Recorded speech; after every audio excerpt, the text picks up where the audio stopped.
All right. Listen up, y'all. As a Hollywood producer, sorry, a successful, experienced Hollywood producer with more creative years behind me than I and my reduced follicles care to tell, I've got some sage advice for you. So pay attention. You want to write screenplays. Great. Welcome to the world's most glamorous form of unpaid labor.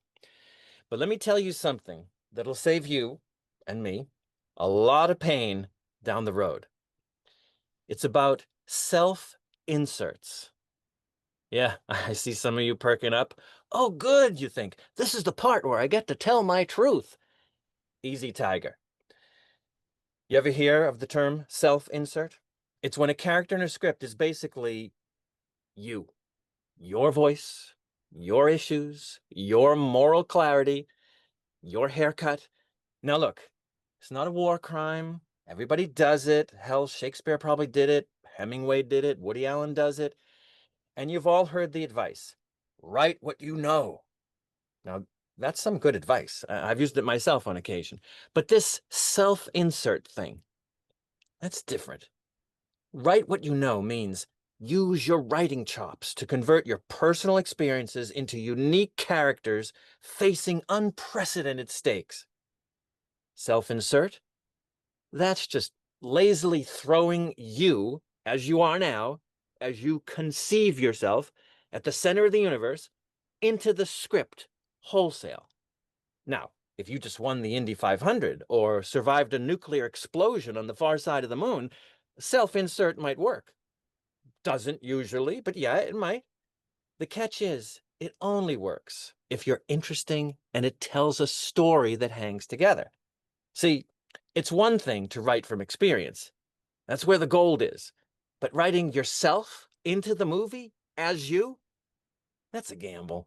Let's be honest, you just might not be as compelling as you think you are, especially at 26 with a liberal arts degree and an improv background, or at 57 with an entire life spent learning about how the world works only by going to the movies and watching TV since you were 5, taking screenwriting classes, and looking at your phones every 30 seconds for the last decade. I mean, what do you know about life? Who the hell are you?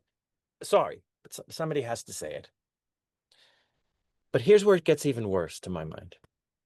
When you start shoving that self-insert into somebody else's sandbox, I'm talking about adapting IP.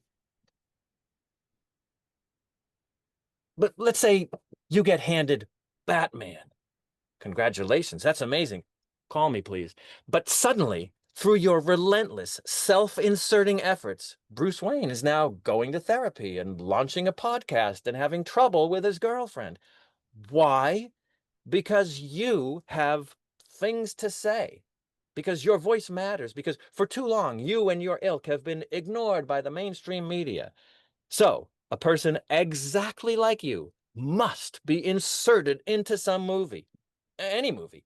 Even if it's a movie about a poised, 6-foot-tall superhero with a raspy voice and abs like steel, and you're a couch potato from Seattle who was bullied in the 7th grade and are going through an identity crisis. Listen, if your voice doesn't sound like it belongs in Gotham, then maybe you should write a different story. Something that actually fits your tone. But please, I'm begging you, don't twist the world you just got hired to work on to fit your worldview. That's not adaptation. That's ideological Airbnb. You're squatting in someone else's mythos and repainting the walls. But okay, maybe, every once in a while, it might make sense for someone to seize a property and coerce it into a different vision. It can work. The question is, are you the screenwriter to do it? Here's the big problem. And I'm saying this with love. A lot of you just haven't lived enough. Not even yet. You don't have the miles. Even after decades of treading on this old planet, drawing a paycheck, flying to Hawaii or Paris for a nice week, and falling in love 2 times more than you should have, you just haven't failed big enough. So, your self-insert character? They're smaller than the story you're telling. They just don't have the weight. You're trying to hang your personal therapy session on a Lord of the Rings level frame. That, my friend, is going to collapse under the pressure faster than Mount Doom did when Gollum fell into the lava pit with the ring still on his hand. Sorry, spoilers. Look, consider. Maybe you're not Frodo. Maybe you're just the guy in the tavern saying, I don't know, this whole thing about the ring seems problematic to me. And if that's the case, that is fine. Just don't make that guy the lead. Not every opinion needs to appear as the headlining protagonist in a $100 million movie. As Sam Goldwyn used to say, you got a message, use Western Union. Well, today, of course, maybe you jump on X or Blue Sky instead and whip out a post. Or still Facebook for some of you, am I right? You want to write something powerful. Start with the story, not the sermon.